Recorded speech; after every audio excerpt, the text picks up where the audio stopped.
अस्सलामुअलैकुम। उर्दू चलतरंग में खुशामदीद।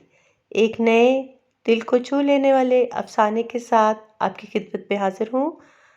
मेरे चैनल को ज़रूर सब्सक्राइब करें, लाइक के बटन को भी प्रेस कर दिया करें और मेरी वीडियोस को दूसरों के साथ भी शेयर किया करें ताकि मेरी हौसला अफ़ज़ाई हो और मैं आपके लिए मज़ीद बेहतरीन अफ़साने, शायरी और इक़बाल ज़री लेकर आ सकूँ। और शम्मो धी के दिल में जाने क्या आई कि सावन की 12वीं को अम्मा बाबा के नाम ख़त लिखने को बैठ गई। मोबाइल फ़ोन तो कई महीनों से ख़राब पड़ा था। सास के बेटे से जितनी बार ठीक करवाने की फरमाइश की, उतनी ही बार अपना मोबाइल उसके हाथ में थमा दिया। ले इससे बात कर ले। मिटे हुए नंबरों वाला मोबाइल जिस पर मर मर के वो नंबर मिला भी लेती, पर दरोगा सर पर खड़ा हो तो कैदी खुलकर सांस कैसे ले। अम्मा बाबा से दुख सुख ऐसे थोड़ी हो जाता है, लम्हों में, मिनटों में, चुटकी बजाते ही। ना हाँ, इतनी देर में तो कौन कौन की तकरार होती रहती। 2-4 मिनट के बाद ही इशारेबाजी शुरू होने लगती। बस कर दे, ख़त्म, खलास, बैलेंस क्या, उड़ गया सारा का सारा। वो आधी अधूरी बात करती और मोबाइल बंद। हाय, दिल में कैसी हुड़क उठती थी अम्मा और अब्बा से बात करने के लिए। जानू तो सही मेरे बाद क्या करते हैं। अकेली अकलौती धी को देश निकाला देकर अब कौन सा ऐश हो रहा है। और इस हुड़क ने ऐसा बेचैन किया कि शम्मो धी सावन की 12वीं को अपनी अम्मा और अब्बा के नाम ख़त लिखने बैठ गई। सलाम के बाद अपनी खैरियत बताई। इनकी खैरियत पूछने से पहले ही आंखें भीग गईं। लकड़ियों का कड़वा कसीला धुआं अंदर तक चला आया था। उसने आंखें रगड़ी और उठकर दरवाज़ा फेर दिया और भेड़ने से एक लम्हा कबल एक नज़र जर्द रो पज़मुर्दा आसमान पर भी डाली। हवा को तो जैसे बांध दिया किसी ने। हब्स कितना है। हाय, मेरी अम्मा के तो हाथ थक गए होंगे पंखा चलते चलते। दिल शिद्दत जज्बात से लबरेज हो गया। चौकड़ी मारकर निहायत एहतमाम से फिर से लिखने बैठ गई। आज सावन की 12वीं है। अब तक कई बार धनाधन मी बरस चुका। कल तो पानी आंगन से रसोई तक आन पहुंचा।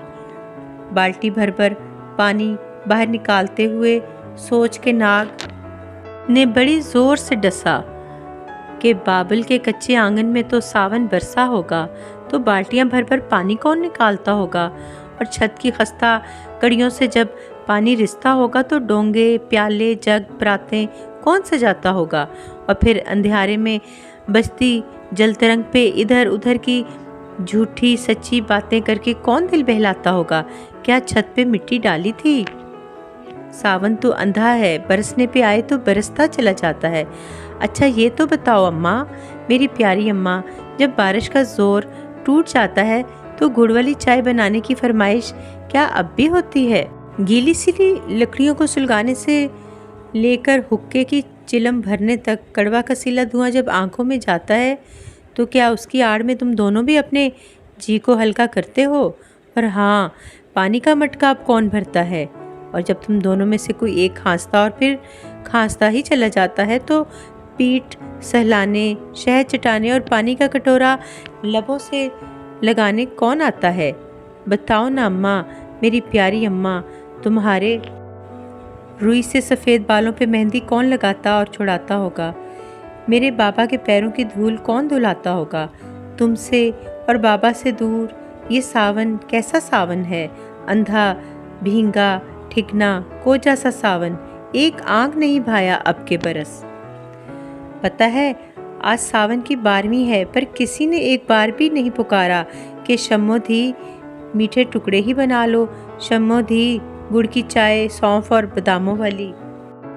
अब के सावन में ना धनक रंग चूड़ियाँ आई, ना हरियाली चुनरी, ना झूला बांधा किसी ने, ना बादल छुए मैंने। हाय क्या गजब किया। कोसों दूर के कौंठे से बांध दिया। आना जाना मिलना कारे दुश्वार। बदन तो सारे जोखम पूरे कर रहा है, पर मेरी रूह, मेरी जान, मेरा दिल। ऐ अम्मा, मेरी प्यारी अम्मा, ज़रा अपनी ओढ़नी को झाड़ो। मेरे प्यारे राज दुलारे बाबा, अपने चेहरे की झुर्रियाँ टटोलो। सब कुछ यही मिलेगा। मैं कुछ भी साथ लेकर नहीं आई। कैसा जुल्म किया। मुझे अकेली जान पर तरस खाया, ना अपनी 2 जानों पर। हम तीनों का एक दूजे के सिवा था भी कौन। लो जी मेरी सास का बेटा आ गया। ये सावन की गंगोर कटा जैसा आनन फानन आ घुसता है घर में। अब आते ही पूछेगा रो रही हो क्या, और मैं कह दूंगी रोना काहे का, बस ये धुआं गीली सिली लकड़ियों का आंखों में बस घुसा ही चला आता है। शम्मोधी ने आंखें रगड़ी, बड़े प्रेम से खत की हर तह को दो पोरों के बीच बारहा जमाया और बड़े लाड से सास के बेटे के हवाले करते हुए बोली, जल्दी पोस्ट कर देना। कर दूंगा, पर इन्हें पढ़ के कौन सुनाएगा। बाहर बादल बड़ी जोर से गरजा था। शम्मो के हाथ कांपे और खत लहराता हुआ दूर कोने में जा गिरा। बाहर सावन बरसा और अंदर शम्मोधी की आंखों से झड़ी लग गई। अब क्या हुआ? सास का बेटा घबराया, बेख्तियारी में पुकारा। मूसलाधार बारिश होने लगी थी।